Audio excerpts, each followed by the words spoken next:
Opa, tudo bom? Vamos conversar um pouquinho, nosso papo ocasional dos sábados. Pergunte aqui, esse quadro especial onde eu tenho fim aqui de a gente levar um pouquinho mais adiante nossa conversa que a gente tem pelos comentários, por celular, por conversa pessoal que eu tenho com amigos.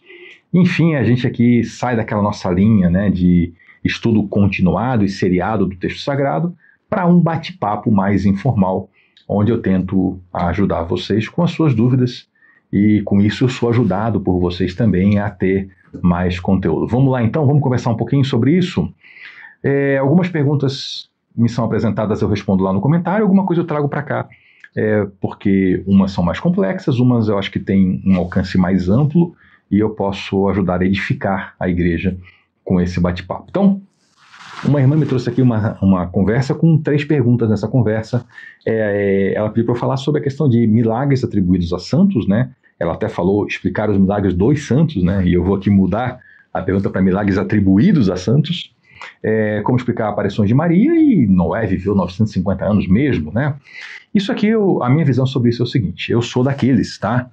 Que eu sou seguidor dos ensinos da Reforma Protestante. E nós temos a Bíblia como a nossa única regra de fé e prática. Então, para quem segue a Bíblia como sua única regra de fé e prática, a gente entende que muitas pessoas elas pedem a Deus e buscam algum auxílio no seu desespero. E que uma parte dessas pessoas, por falta de conhecimento, por causa de ensinos equivocados, ensinos errados mesmo, que não provêm da Escritura Sagrada, elas olham para pessoas do passado, para histórias de pessoas, vamos chamar assim dos santos do passado, né? E elas pedem para essa pessoa do passado falar com Deus e pedir em favor dela. A visão bíblica disso é que isso está errado. Nós não invocamos os mortos, né? A chamada necromancia, a invocação dos mortos. Não fazemos isso. Não é esse o caminho do cristão. Mas a Bíblia fala que Deus é misericordioso, né? Que Deus é bondoso além do que a gente imagina. Então o que eu vejo é Deus agindo no mundo com muita bondade e misericórdia, apesar dos nossos erros. Apesar de que a gente não sabe orar como convém, mesmo com pessoas que, em vez de se dirigirem ao Pai, se dirigem a pessoas que foram do passado, pessoas santas. Então a pessoa, em vez de ela chamar o nome de Deus, ela chama o nome de um santo para pedir para o santo falar com Deus. Mas a minha visão é que Deus, na sua bondade, está vendo essa pessoa num aperto e fala assim: eu vou te ajudar porque eu te amo. Então não são milagres dos santos, são atribuídos aos santos, mas na verdade provém de Deus, né? E nós que cremos na Bíblia, cremos que essas pessoas do passado não têm nada a ver com isso. O nome delas está sendo invocado, mas não tem nada a ver com isso, elas estão lá na glória de Deus, elas não têm contato com o mundo dos vivos, e é Deus que recebe as orações em muita misericórdia, e na verdade está errado invocar os mortos, invocar os santos do passado, né? E aí a pessoa me pede para explicar aparições de Maria, não explico, não tento explicar, mas lhe digo, não é o caminho do Evangelho. Seja Maria, seja qualquer outro que for, pessoas que já morreram, não é o caminho do Evangelho a gente buscar aparições dos mortos, contatos com os mortos, ou mesmo a gente dar ouvidos àqueles que dizem que são aparições de mortos. Não é nosso papel lidar com isso, né? A necromancia não é o caminho do cristão. Então eu não tento explicar isso, eu apenas me afasto disso e busco o Evangelho, a Palavra de Deus, especificamente sobre Maria. O que eu busco em Maria? Eu leio na Escritura Sagrada a importância dessa mulher de Deus, e eu olho a vida de santidade dela, os exemplos maravilhosos que ela nos deixou, e assim como eu olho para os exemplos de Paulo, para os exemplos de Pedro, para os exemplos de pessoas do Antigo Testamento, eu olho também para os exemplos dela como textos da Palavra de Deus para a gente aprender e para a gente também ser servo de Deus, como essas pessoas foram. Noé viveu 950 anos? Viveu, porque a Bíblia diz que ele viveu. Então eu acredito nisso. Não tento explicar. Não caio nesse papelão que alguns estão caindo, né, de tentar usar uma pseudociência para explicar. A Bíblia relata o homem antes do dilúvio, o ser humano pré-diluviano, vivia quase 1 milênio. Depois do dilúvio, a vida humana começou a se reduzir. A gente vê ali na era de Abraão, passando da centena de anos, fácil. Quando chega na época de Moisés, olha, 85 anos já é grande coisa e com dor e sofrimento. Explicar, a Bíblia não nos dá essa explicação, eu não tento alcançá-la. Mas aceito o fato de que Noé viveu 950 anos, porque está ali expresso isso, né? O irmão se espanta com o texto de Isaías 66, verso 3, e me pede ali, então, uma explicação. Esse trecho da Escritura Sagrada, o profeta Isaías, falando como boca de Deus, né, como palavra de Deus, ele fala que as pessoas que estão exercendo ritos, ele compara essas pessoas a pagãos. Ele fala, a pessoa que está sacrificando um boi, isso aqui é algo horrível, né? A pessoa que está sacrificando um carneiro é como quem está quebrando o pescoço de um cachorro, porque o cachorro não fazia parte da adoração, né? E a pessoa que fazia lá a oferta é como quem derrama sangue de porco, porque o porco também não fazia parte do rito. E aí é espantoso, né? Mas, puxa, mas Deus não ordenou esses ritos no Antigo Testamento? E a gente tem aqui o profeta rejeitando esses ritos. É porque ao longo do capítulo 66 de Isaías, nós temos aí a história de um povo que se afastou de Deus e que pratica feitiçaria, homicídio, estupro, toda sorte de maldades. Quando a gente lê o livro de Isaías e outros livros da mesma época, a gente vê que Jerusalém estava tomada pelo crime. E que as mesmas pessoas que viviam nessa vida perversa, elas iam para o templo fazer o rito religioso. Aí você entende a expressão de que é uma rejeição completa do rito. É como hoje, imagine você, alguém que participa do governo, que tem um cargo público, que é corrupto e que é pastor. Então a palavra de Deus para essas pessoas é uma palavra de rejeição.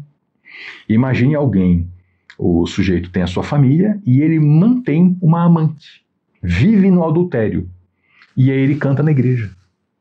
Você acha que o cântico dele é um serviço, é um louvor aceitável a Deus?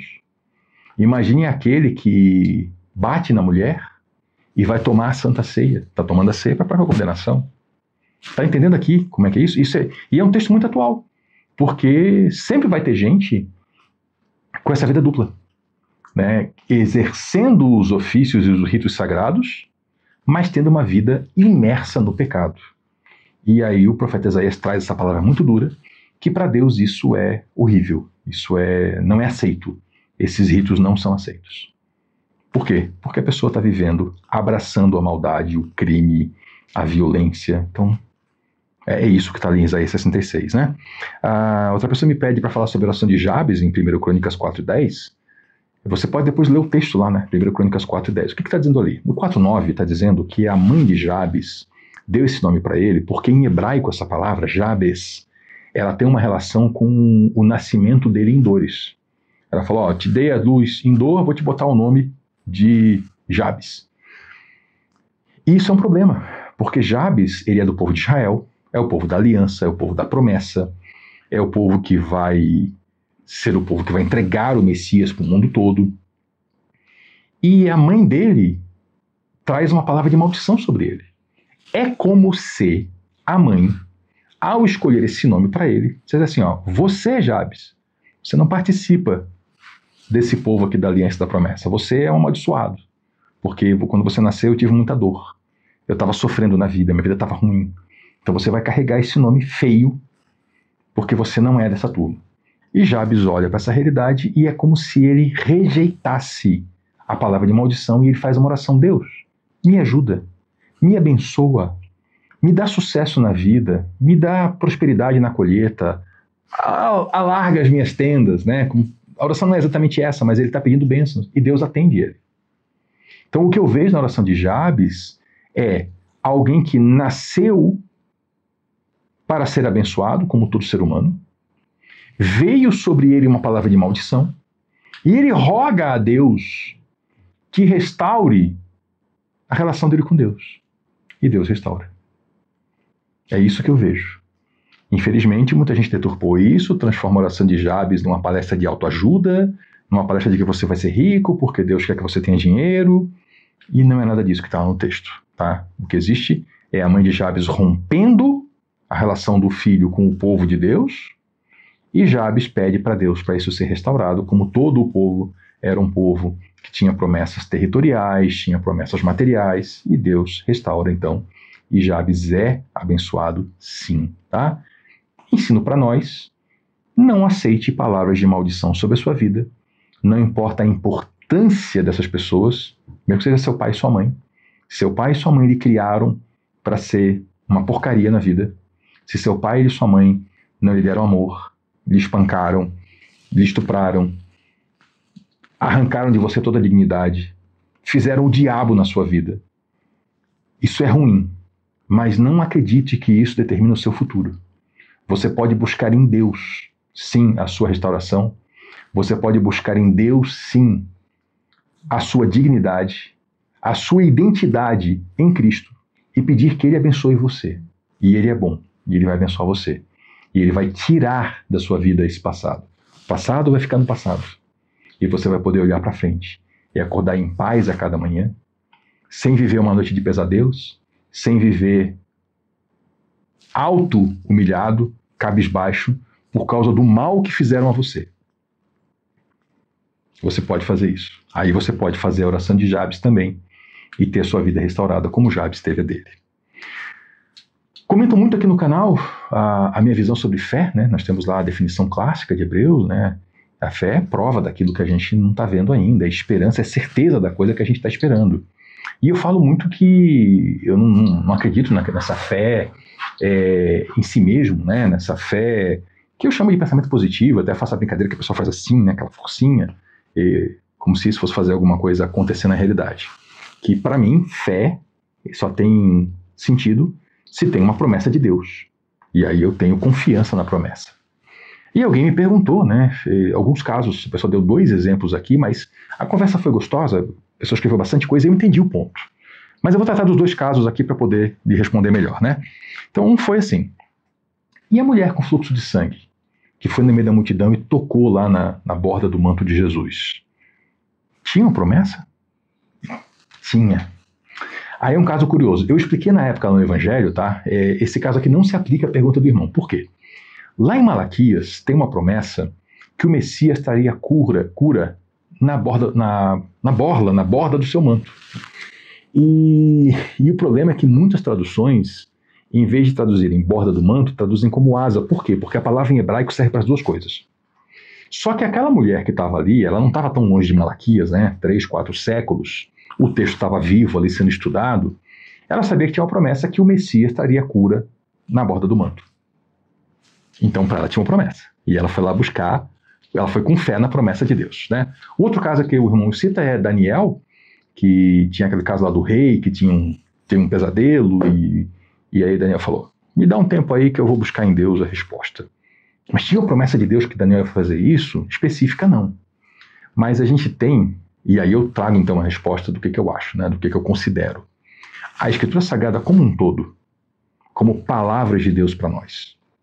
Então, eu só acredito que é fé quando está de acordo com a palavra de Deus. No caso de Daniel, estava.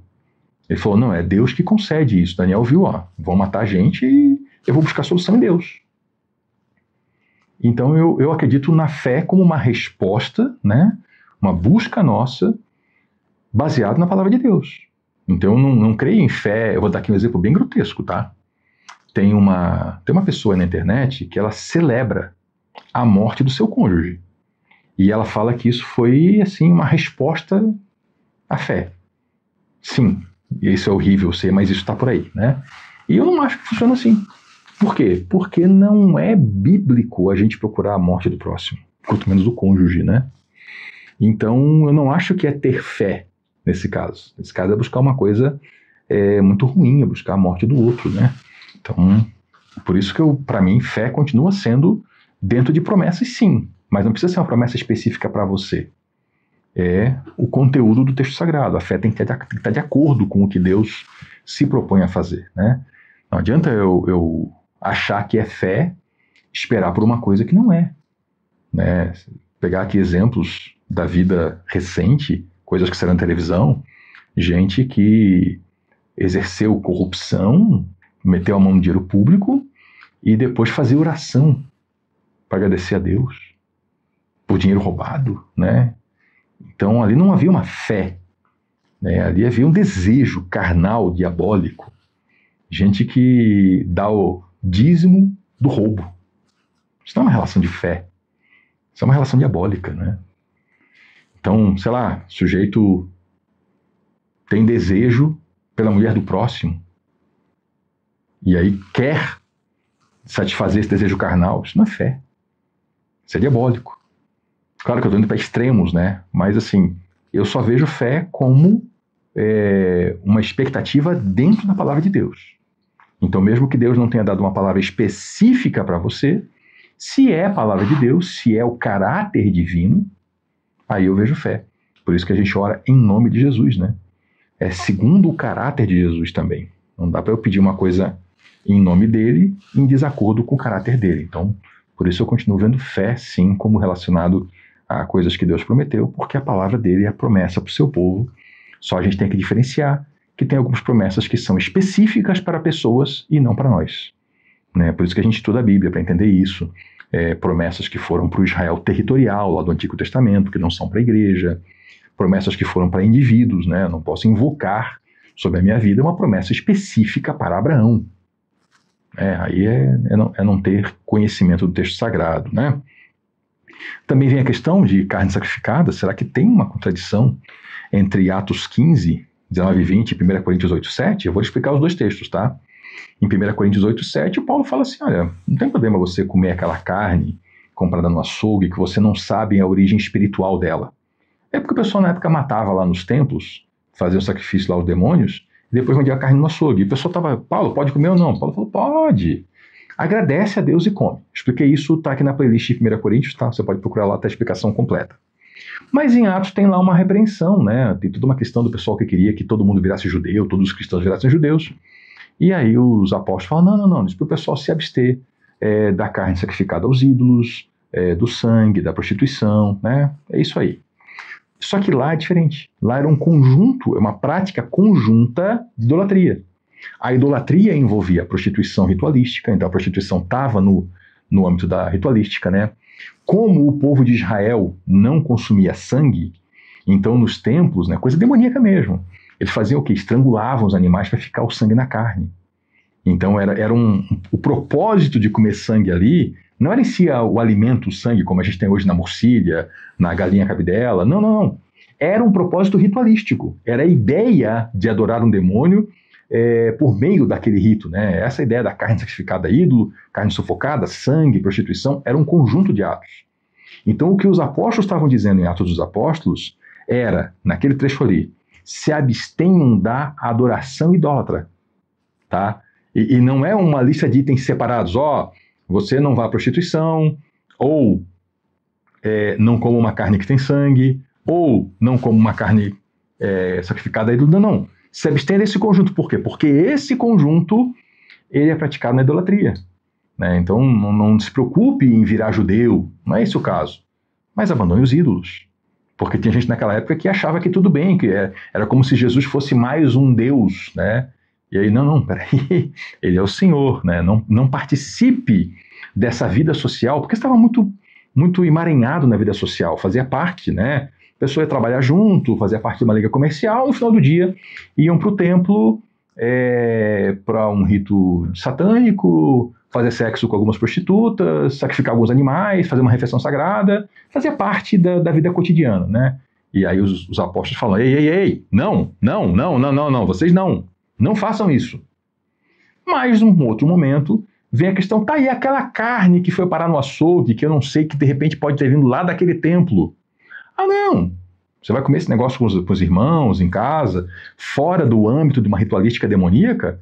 Ora, agradece a Deus e manda para dentro, meu amigo. Agora, se tiver um irmão fraco na mesa ali, que ele acha que comendo esse negócio, aí ele está voltando para a velha vida e vai acabar voltando mesmo, aí você respeita a fraqueza do irmão, dá esse suporte para ele e hoje você não come essa carne, até o irmão se fortalecer, entendeu? São contextos diferentes, com mensagens efetivamente diferentes. Perguntam sobre Jó, né? Jó tinha uma compreensão da ressurreição, no texto a gente percebe isso, né? Mas um certo ponto ele fala assim, e eu já pergunto, será que fala mesmo? Nu saí do ventre da minha mãe, nu voltarei para lá.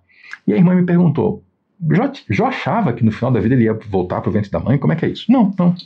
Isso aqui é uma expressão idiomática, é um jeito de falar. Se você pega uma tradução bem contemporânea, como a NVI, por exemplo, que traduz com o português atual, você vai ler assim, ó, eu nasci sem nada, eu vou morrer sem nada. É esse o sentido, entendeu? É um jeito de falar. Claro que Jó, um homem adulto, capaz, né, com as suas capacidades mentais, ele sabia que a pessoa, ao final da vida, não voltava para o ventre da mãe. Ele sabia que a pessoa morria, era enterrada e o corpo apodrecia. Então isso aqui é uma expressão, é um jeito de falar, né? Como a gente tem vários jeitos de falar, que eu às vezes cito aqui no canal, né? O negócio da expressão idiomática é que a gente usa tanto que a gente não percebe que a gente usa. A gente não percebe que as coisas que a gente fala não são literais. Né? Eu brinco com essa expressão, porque eu já usei muito essa expressão, chegar em casa no final do dia e falar assim, puxa, tô morto de cansado. Ah, isso quer dizer que eu sou um cadáver que alguém está trazendo para casa, eu trabalhei tanto que eu morri? Não, né? É o jeito de falar, né? E aí aquela história da mulher veio com o marido, chama ele de cachorro, não está chamando ele dizendo que ele é efetivamente um animal e ela traz um pote de ração para ele. E Deus o livre se o marido responder chamando a mulher de cadela, que aí quer dizer uma outra coisa ainda, né? Então a gente tem jeitos de falar, expressões idiomáticas que um bom trabalho de tradução vai procurar converter a expressão idiomática para um jeito que a gente entenda no nosso idioma. Tinham coisas que os antigos falavam que para nós não faz sentido, né? Quer ver uma que mudou completamente o significado? Chifre. Chifre, no nosso país, hoje, se você falar que um homem tem chifre, tem muito chifre, você está falando que a mulher dele, a esposa, tem relações sexuais com outros homens.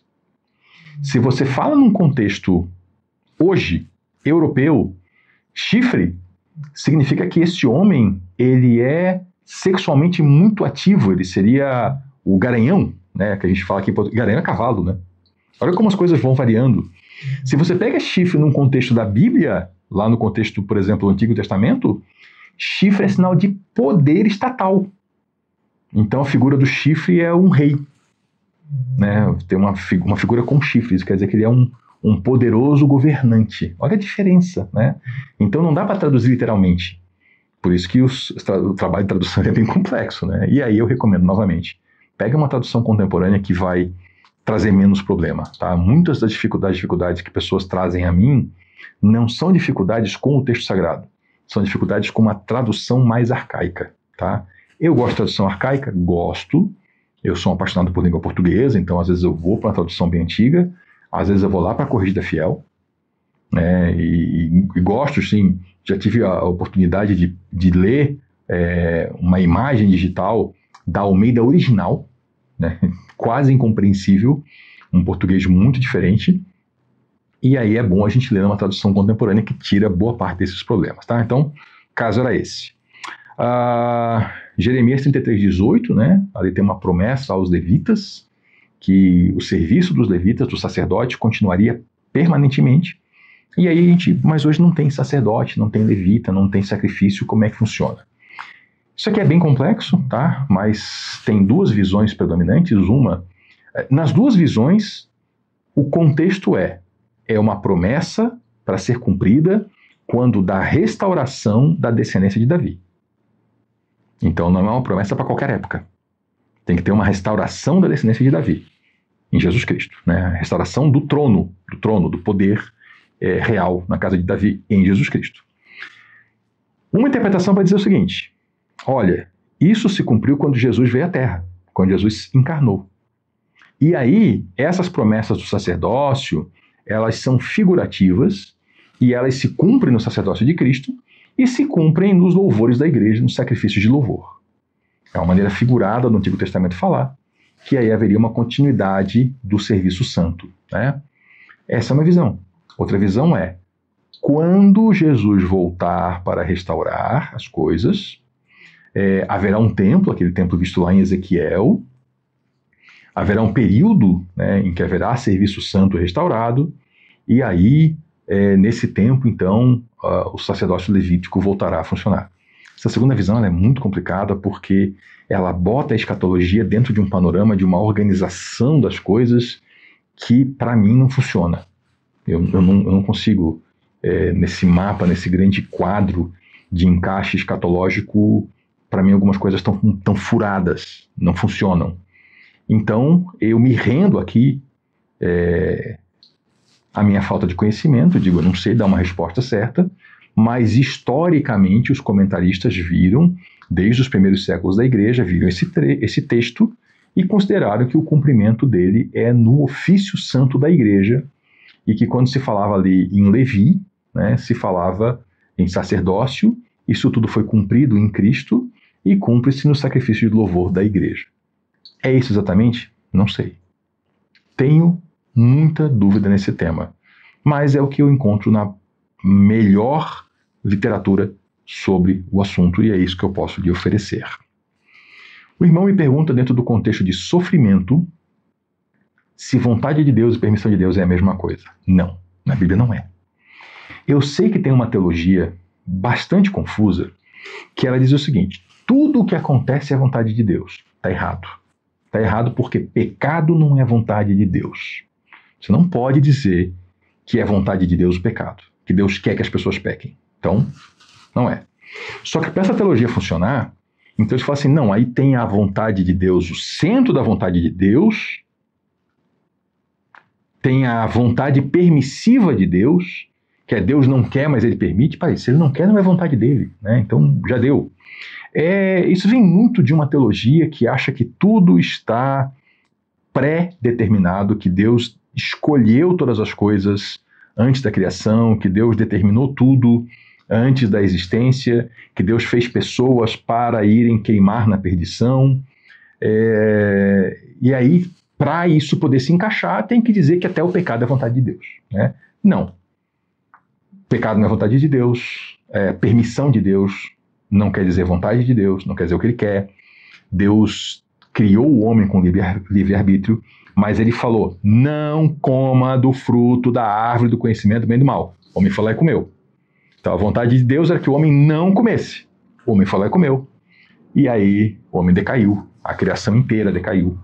E aí o homem trouxe o pecado para a criação, trouxe a decadência para a criação. E aí Deus cumpre o seu plano de mandar seu Filho amado para nos resgatar. Então, vontade de Deus é uma coisa, permissão é outra. Deus permite a atuação maligna no mundo, nesse tempo que a gente está vivendo, chamado história, mas ele não quer isso.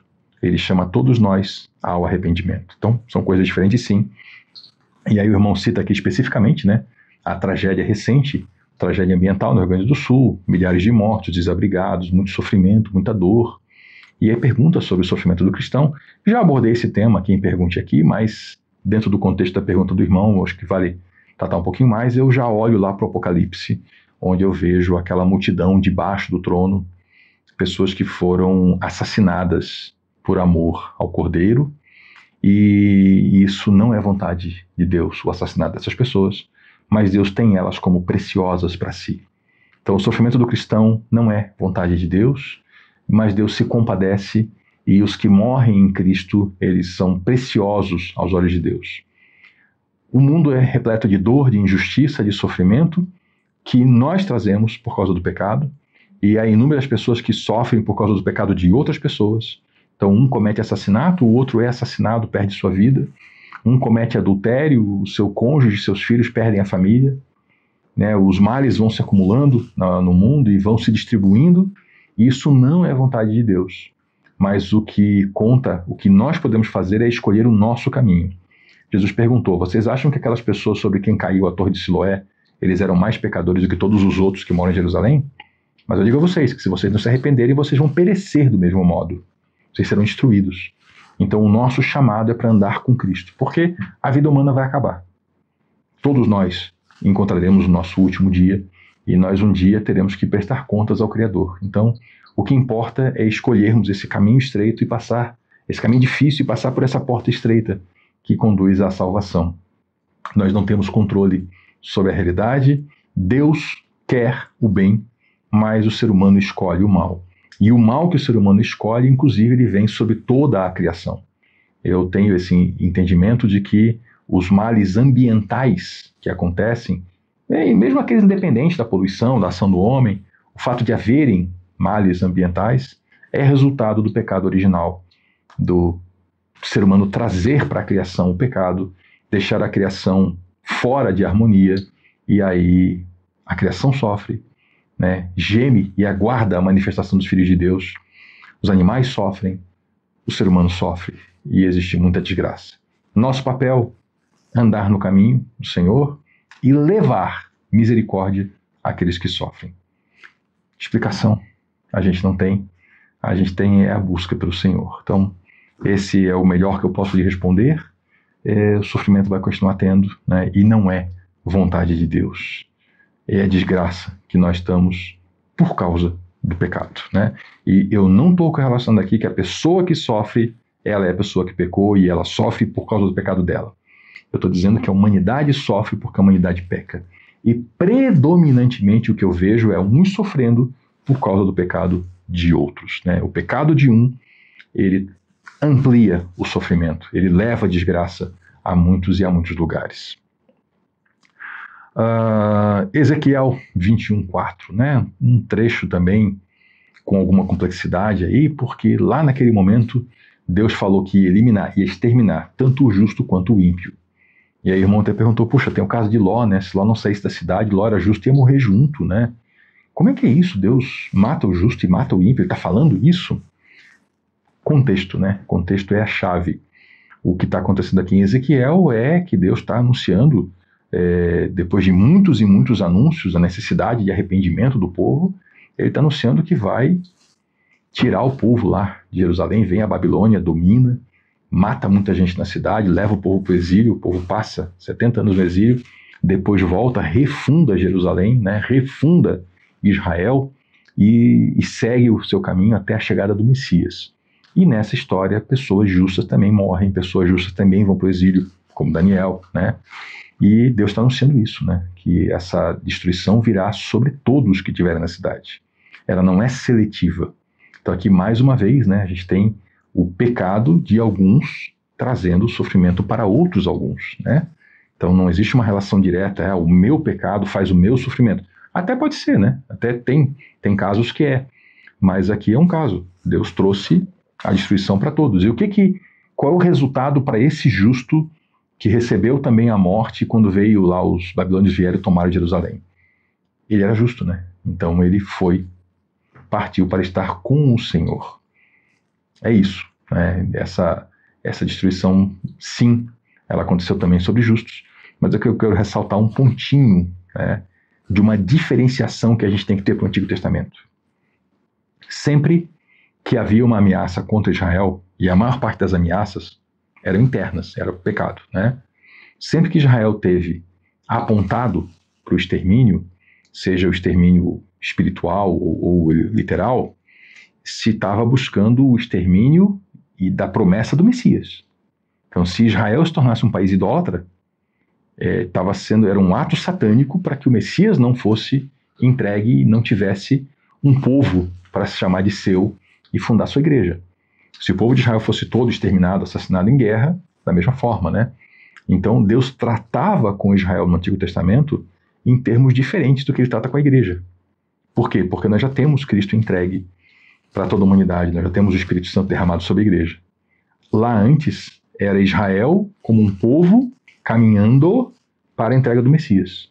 Então as ameaças a Israel eram ameaças ao plano de salvação da humanidade. Por isso, quando Israel se colocava num caminho de idolatria, o juízo era tão severo e o juízo era certeiro, né, sobre Israel. Vinha e não falhava. E aí, inclusive, justos, pessoas santas, também sofriam junto com isso, mas não eram afastadas de Deus. Podiam até perder sua vida pela mão do inimigo, mas elas iam para junto do Senhor. E a última pergunta, confesso que eu achei essa pergunta esquisita. Mas, enfim, tem de todo tipo de coisa, né? A pessoa me perguntou por que na cidade dela as igrejas pegam pesado para que as pessoas façam casamento civil. Confesso que eu nunca vi isso. Eu já vi igreja enfatizar muito a importância do casamento religioso, ainda que não seja um mandamento. Eu acho importantíssimo o casamento religioso, né? Você celebrar a sua promessa com a sua comunidade, celebrar a alegria de uma família nova junto com a comunidade. Porque na Bíblia, casamento é a união sexual. Tanto que Paulo fala que o homem que faz sexo com a prostituta, ele está sendo uma só carne com ela. As pessoas que vivem aí na fornicação, na promiscuidade sexual, elas estão a cada ato sexual se casando. E elas se separam, casa com o outro, separa, casa com o outro. É isso que elas estão fazendo na verdade. Imaginem o dano espiritual que isso faz. Então, o casamento é isso, né? Na Bíblia, como é que era o casamento? Fazia seu acordo familiar, o sujeito lá pegava a moça, levava a morar com ele. E aí se fazia uma festa para celebrar isso.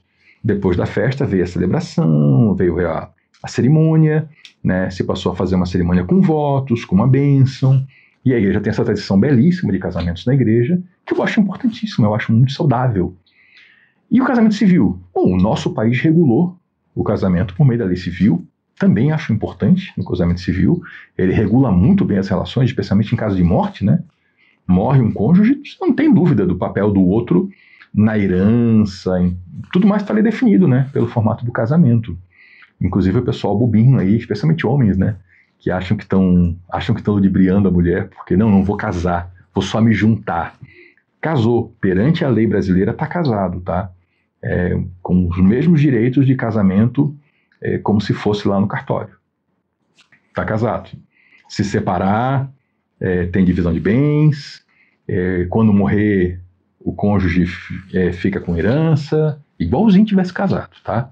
Então, eu não sei por que as igrejas na cidade do irmão têm essa luta para que as pessoas façam o casamento no civil. Não sei. Não sei, teria que ver com os pastores dessas igrejas o porquê, né?